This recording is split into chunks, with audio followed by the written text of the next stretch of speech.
Hello and welcome to another instructional video on the MiSTer FPGA system, this time on the N64 core, the so-called impossible core, because it was previously thought impossible that anything that could run the N64 could be made on the MiSTer system. Now, to be fair, it's not perfect. It's probably about 99.98% accurate or something very, very close to that, maybe a little higher even. That's just sort of a number, I guess, but it's very, very accurate. It's not perfect, and they had to do a few tricks to get some games to work, but all the games work, and they all work and have very, very, very similar experiences to actual original hardware. So it's very close. Maybe some upcoming newer MiSTer systems in the future, it'll get it, perfect, or yeah, it might get it perfect because it gets around those limitations of the E10 Nano. But for now, this is what we got, and it's great. It really is great. So uh, sit back and I'll show you how to install and set it up. Now, if you've run your update all that I showed in the previous video, which I will link to at the end of the thing, and I'll put it in the description as well, but I'll put it at the end of the video in the cards. Um, we'll show you how to set up update all, and you get update all running. It'll also show you there's another video that will show you how to set up your program to connect into the MiSTer and copy the files. I'll show you that briefly in this, so you don't have to, if you understand it, the settings and stuff, then you should be able to figure it out from that and go from there. So this is the official MiSTer development page on GitHub, and there's not too much here as far as the README. There's just the hardware requirements, which everybody really should have the SD RAM card, the 128 meg one.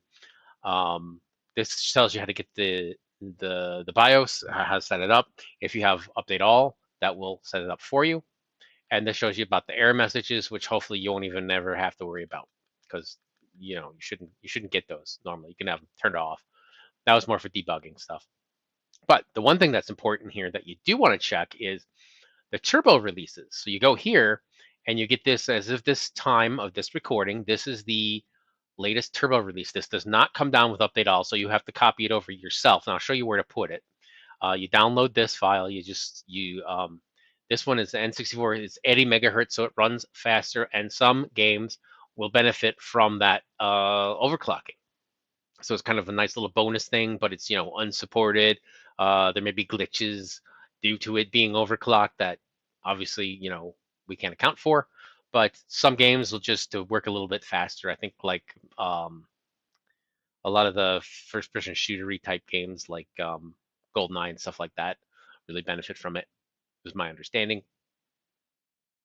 But you can play around with it and see, So that's the core. If you click on this one, or I think if you click there, you can do this. You just click download the raw file, put it somewhere on your hard drive so you know where it is, and then copy it over. And I'll show you how to do that right now. So I use WinSCP, and this is my host IP of my MiSTer system. Yours may be different, so you'll need to check yours to see what it is. I will show you how to do that once we get over onto the MiSTer system. I'll show you where to see what the IP address is. The username is root, and the password is the number 1, unless you've changed it, but then you know what you've changed it to. So we're going to connect. Now, what we want to do is we want MediaFat Games N64, and I've set this up to automatically connect to that directory, but you may have to navigate to it. It's MediaFat Games N64. And here are some games that I'm going to copy over.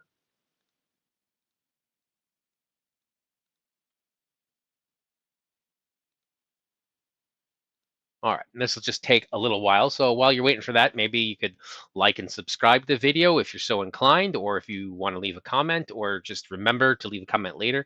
Let me know if this helps you out, because that's why I'm doing these videos, is to help people out that want a little more instructions or descriptions on how it, and I'm there, and I can help, and I can explain things. I can make new videos, what have you.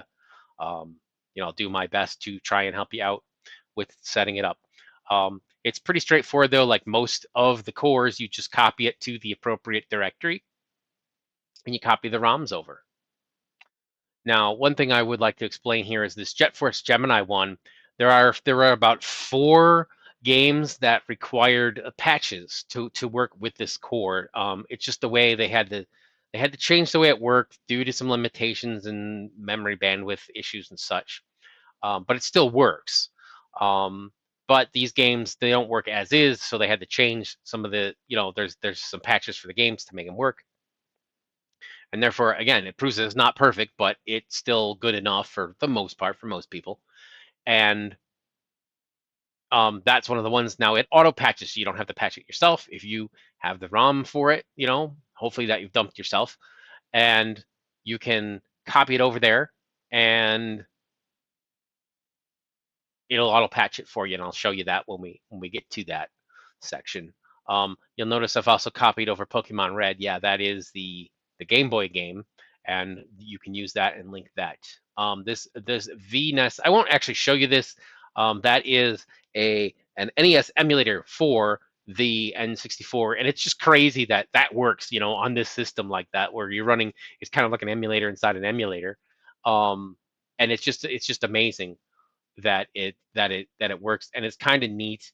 But I'll leave you to your own devices to try and get that working, because I just have the base one that just has like a demo thing that works.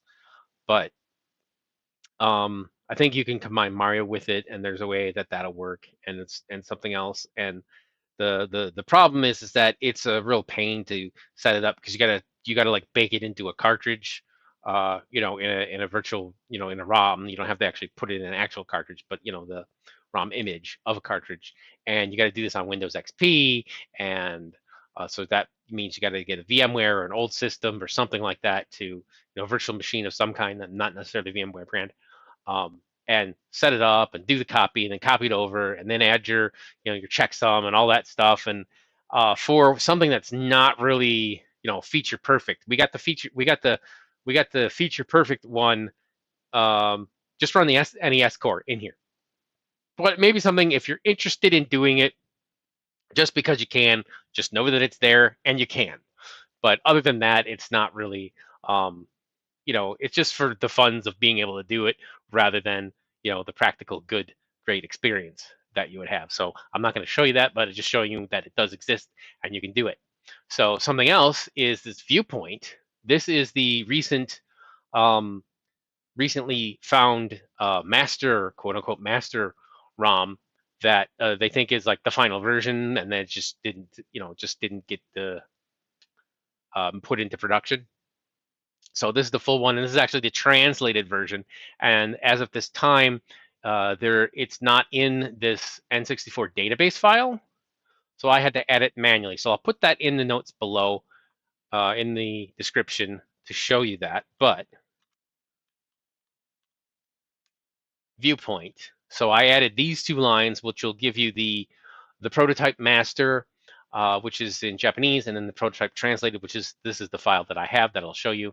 And I will show you that it works. You got to add these 2 lines and put them in right here, is be the best spot, right underneath the existing Viewpoint stuff, and then it will work. That eventually probably will get added to update all, and then you'll just download it and you'll get it, and it'll be all fine, and you won't have to worry about it. But in case you don't, that's where you add it, and you can do that.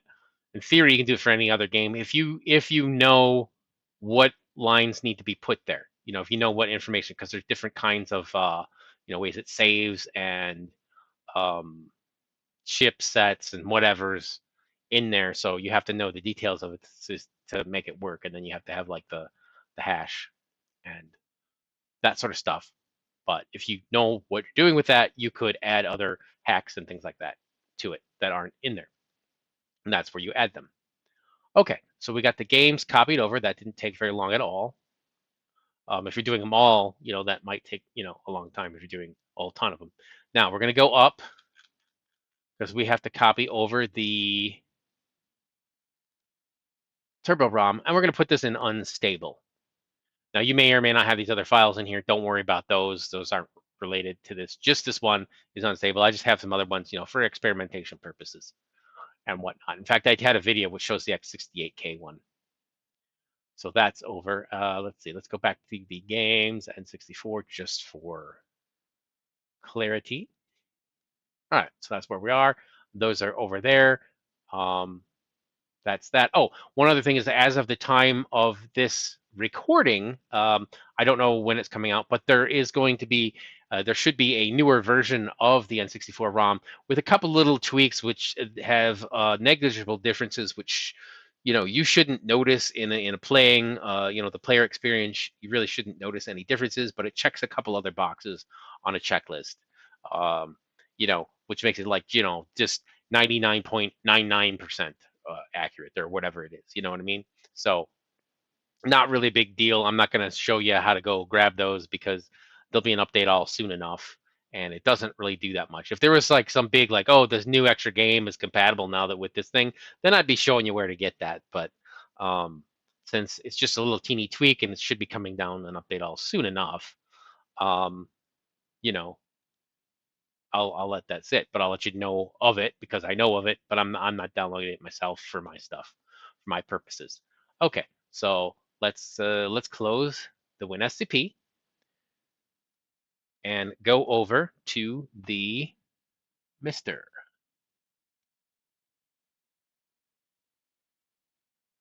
All right, so now we're over on the MiSTer, and I've added this sort of controller instructions. So you can see what I'm doing because it's going to be relevant in this one. You don't have to install it. I have a video on how to set that up if you want. This is just for illustrational purposes. It's not needed to use the MiSTer whatsoever. So don't worry about it if you don't want to set that up. But if you want to, it's fine. This does not actually show on the MiSTer screen. It's a separate one, but I'm superimposing it so that you can see what I'm pressing on this. So we're going to go back to this and then go to the left, and then that's our IP that it shows you. Now your IP may be different. In fact, it probably will be different. So check this first and then set up that IP in your connector, in your WinSCP or your FileZilla or whatever you like to use for your SFTP stuff. But WinSCP is pretty good. If you're using Linux or something else, then well, I think some of those do work on Linux, but like I think FileZilla does. But you can just SFTP it or something like that if you know how to do that. But you'll need the IP information. And again, the username password, which I gave you earlier. All right, so that's it for that. And we want to go back. Now, I'll show you where the unstable is. And this runs at 80 megahertz. It's overclocked. So again, it may help, it may not help because that's what happens. All right, so we're going to load this. First, I will show you how to set up the controls. Now, for this controller that I have, it does not support Rumble, unfortunately, or fortunately, if you don't like Rumble, I guess. I kind of don't really care. I used to like hate it, like the idea of it, but sometimes it's kind of fun, I think. But that's just my opinion. Whatever your results may vary. So let's go into the config here and define the buttons. This is the way I like to define them. Right, left, down, up, because that's the joypad. A, B, that's because that's A, B. And then start, because that's start, left, LR. These are pretty straightforward. Z, there's your Z. You could do either trigger button. That makes sense. And then C, up. I use the right stick because that's kind of how it is on the N64, if I remember correctly. And also on the GameCube, where it actually is a C stick. No, and that's what I set up. And that works really, really well for this core. And that's one of the reasons I wanted to show you this. Now, there are other controllers that do support Rumble. There's one, I think the retro bit one, which is called the, let's look it up here.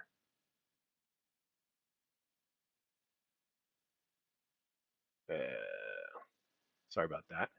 The Tribute 64, I believe it's called, from Retrobit. That's the one that everyone says is really good. So I would probably go with that. There is one made by Ipito. I don't know if it supports Rumble, but it's the one that comes with it comes with the analog 3D system, which is another FPGA N64 system, but it just does N64. But you can use that controller with other stuff. That's one I may look into getting, although this one works just fine for me for what I'm doing, and I don't, desperately need the rumble, and I don't know if it works on that controller either. So that's something I will report that later at some point if I find out, if I get one and I find out if it does or doesn't work, I'll let you know. Otherwise, do some research. There are a few other kits. There's one that's coming out. I forget. There's one that's coming out that someone's working on, and they look like original N64 controllers. Those might be good, but I can't say because they're not out yet. So those I might be interested in. Don't know. There's another one that's like there's a Brawler 64, I think. That's another one I've heard of that works. There's a few others that are like GameCube style you could use, things like that. But so you're just gonna have to look and do research, but I'm just giving you a few ideas. Oh, and the other thing is if you have a snack adapter, then you can use an original N64 controller with the Rumble pack, and then you got Rumble. So that's that. Okay, so we're loading up this one. Oh yeah, I think I did. Yeah. So that's that. And let's just load Force Gemini, and I'll show you where it does the patching. It'll show it. It's going to load it up. And you see it says patch down there at the bottom of the thing. So that's how you know that it is patched. So it does auto patching for you. And this is one that used to not work at all. Like if it isn't patched, you would not get past like this screen here. It would lock up.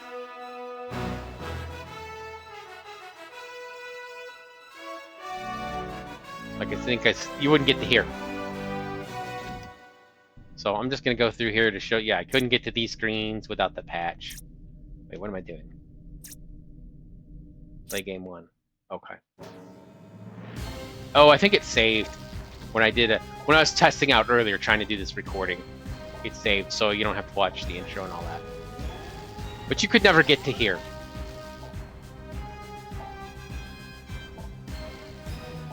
On that. So that's what the patching shows you. And then I'm running this in the turbo mode just to show you that the turbo mode works. But let's go back and load the regular N64 core, which conveniently is just one page down at this time of recording. It may not be later. And let's load the Legend of Zelda, because I want to show you something here. And notice these are zipped. So zipped ones will work. So that'll save you a little bit of space if you zip them, especially with the Nintendo 64 ones, because they're kind of big.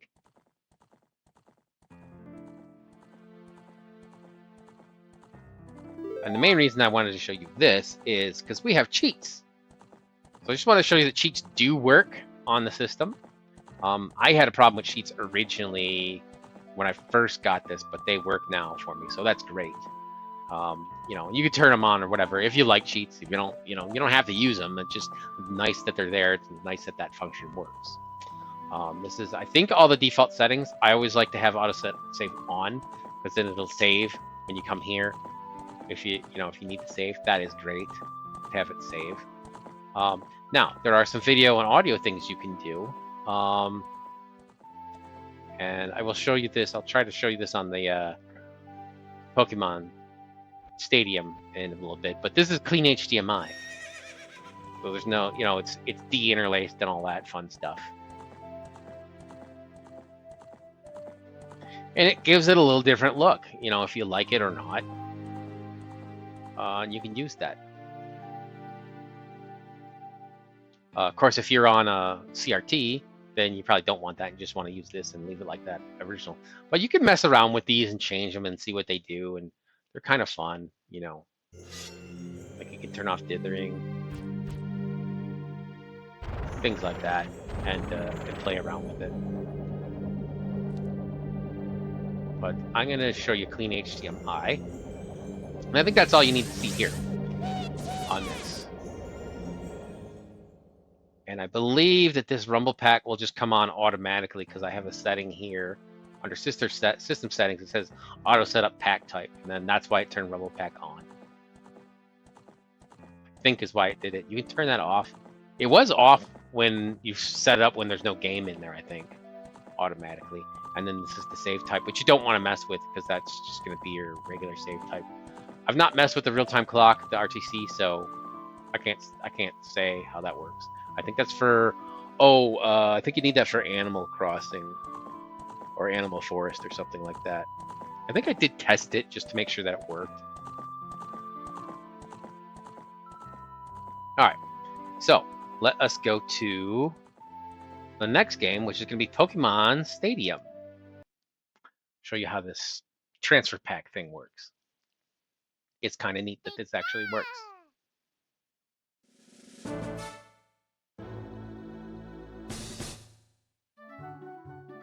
All right, see, it says no save file. I've actually have loaded the game pack, I think. I'm not sure how, but we just load this, and you can load whatever. Just want to make sure that's loaded. It'll restart. It may give you an error if you don't do that first.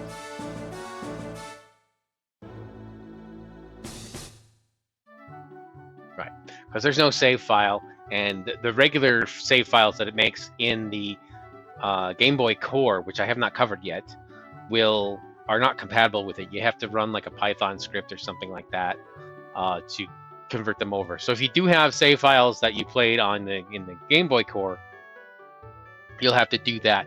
If you're interested in that, leave me a comment down below, and maybe I'll make another video on it to show you how to do it. I haven't messed with it because you got to get a separate script, and it's complicated. And I don't have a save game that I'm like partial to bring into this. So here's what you do. It's attached. That's fine because you can't find the save. That's fine. But the game's in there. So what you can do is you go to Pokemon Stadium. And I'm going to show you this really quick, how this works. You go to Pokemon Stadium. If you go to one of these and you try to load up Battle, see, it won't work because there's no save file. Alright, but let me go to video and audio. Let me go to that. I just want to show you the clean HDMI. It's not in interlaced mode, so it doesn't have the little comb sort of look for it being interlaced. So this is one of those games where you might actually want the clean look.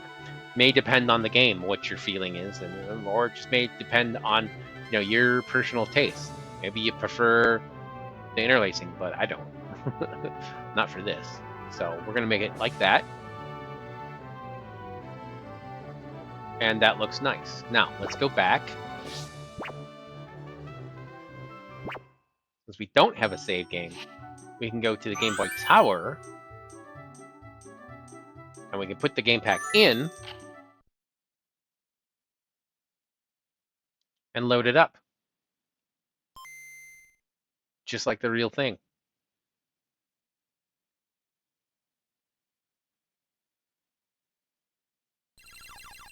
So I'll walk you through just starting of this game, just to get a save file.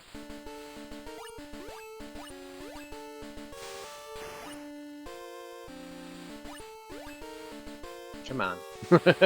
Me being impatient. Yes, the red version. Okay.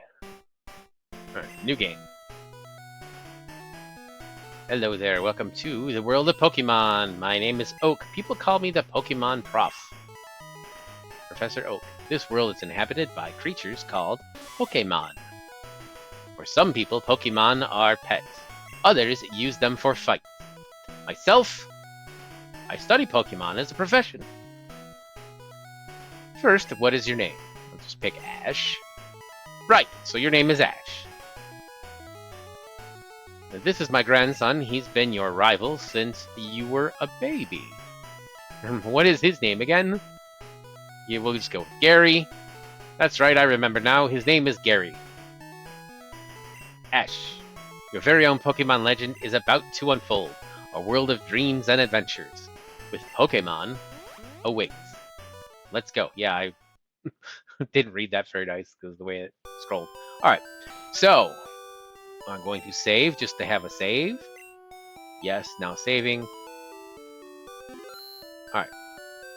So yeah, I didn't save it at Pokemon Center. It'll say that. But now I can use this button here. I'm gonna quit the game because it's saved. And then we're gonna go here, and I'm gonna show you that it does show that there's a save now. So it's all happy. See, it shows Ash with ID, whatever, you know. If I'd saved it with different name, it'd show that name, I'm sure. Now there's 0 Pokemon sets registered because I haven't done anything yet, so it's still gonna go to the, you know, the rental Pokemon, but at least it sees it, you know. And that's all you have to do, and that works. It's great. All right, so we're gonna say it's gonna be saving that. All right, so let's see. There is another game that I want to show you. Let's see, what else do we have? Let me show you Viewpoint. That was the one I mentioned before. I just want to show you that that works because I added those 2 lines. And I'll show you a little bit of the, yeah, see, this is where it talks about Rumble Pack. So I was like, oh yeah, maybe I'll have a Rumble Pack. Nah, it doesn't work. You can tell it that it's there, but it doesn't work with this particular controller, which is still a great controller. It's just not compatible. And this is nice in English, so you can read the story. A distant voice cried out. When I first heard the voice,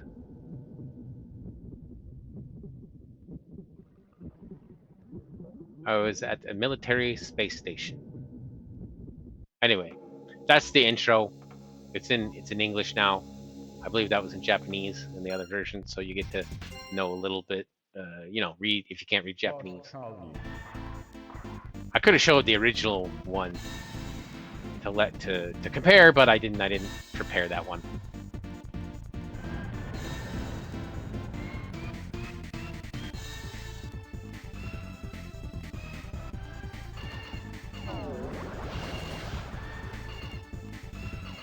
And I do not know how this works.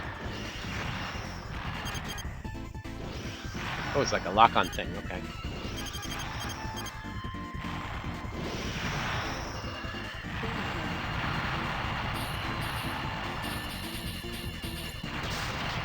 But yeah, I kind of have to read up or figure out how this works.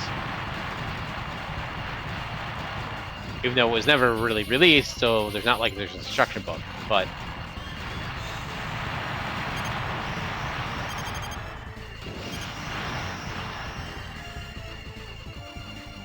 it's neat. It works, and this is the, you know, the master version, so that you get all the good endings, and it's, you know, not just like a partial game. It's full game, and it's pretty nice, I think. So that's that. All right. Yeah, I think that's enough now. All right. So let's look at the last one, which is going to be Portal First Slice. Yes, someone ported Portal, called Portal 64. It's not the entire game. I think it goes up to, I don't know, maybe level 10, chamber 10, test chamber 10, or something like that. But it really is Portal, which is amazing that it works on an N64, right? All right, now some of the neat things you can do here with options, right? Let's see, I've got these set up. I don't know if I have these set up, how I have these set up correctly. That's fine, that's fine, that's fine. So we got interlaced video. So if I change that, I can actually go to widescreen. And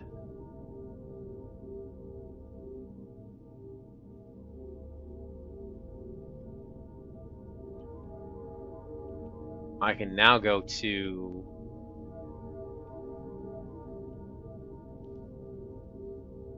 clean HDMI. If you have clean HDMI on and interlaced, it will flicker, so you do not want that. And I don't want to show you flickering because that's bad. Although some of my videos may have flickering in them, I don't really do the warnings because I'm dumb. Well, not dumb, but I just forget. I hope if you really are sensitive to it, you know, that you have someone look at it for you. All right. So we don't need any of this, but I do want to go to video aspect ratio full screen. So now we got widescreen. All right. Let's see. New game. So we can even play this in widescreen. How cool is that? I may have to play with the controls a little bit. This is fine.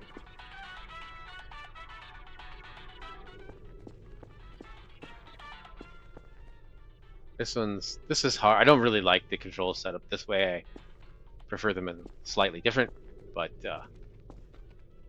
Hello, and again, welcome to the Aperture Science Computer-Aided Enrichment Center. We hope your brief detention in the relaxation vault has been a pleasant one. Your specimen has been processed, and we are now ready to begin the test proper. Before we start, however, keep in mind that although fun and learning are the primary goals of all enrichment center activities, serious injuries may occur.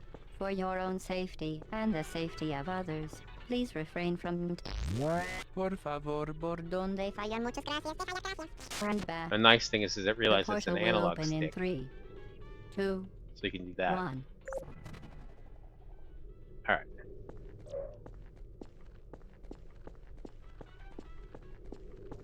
Yeah, that feels more natural to me. So I just swapped the things. Although, what I should do is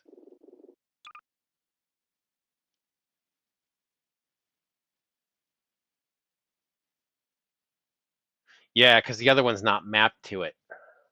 So that's why. That's fine. That works. A little more sensitive than I'd like, I think, but let's just see if I can get through a couple levels here, right?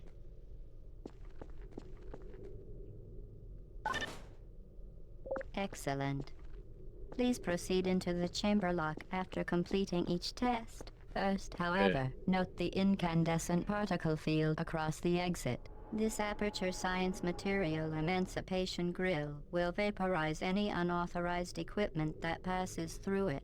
For instance, the Aperture Science Weighted Storage Cube. Alright. Please place the weighted storage cube on the 1500 megawatt Aperture Science Heavy Duty Super Colliding Super button.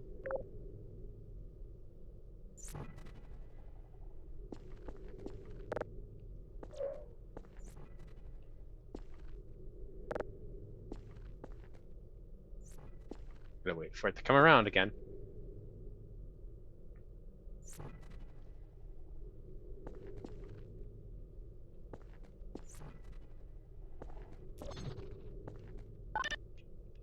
Can I go back up quick enough? No.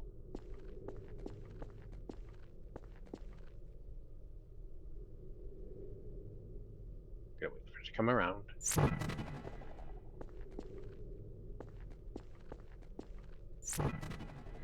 Ta-da!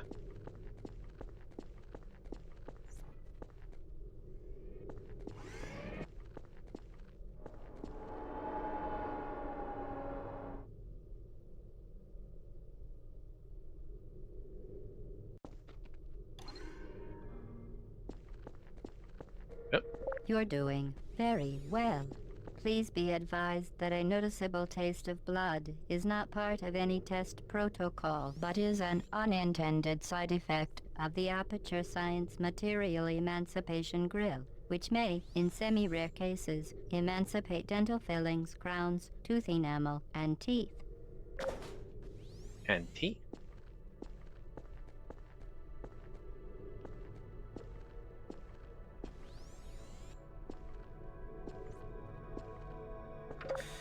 Very good. You are now in possession of the Aperture Science handheld portal device. With it, you can create your own portals. These intradimensional gates have proven to be completely safe. The device, however, has not. Do not touch the operational end of the device. Do not look directly at the operational end of the device. Do not submerge the device in liquid, even partially. Most importantly, under no circumstances should you... Please proceed to the chamber lock. Mind the gap.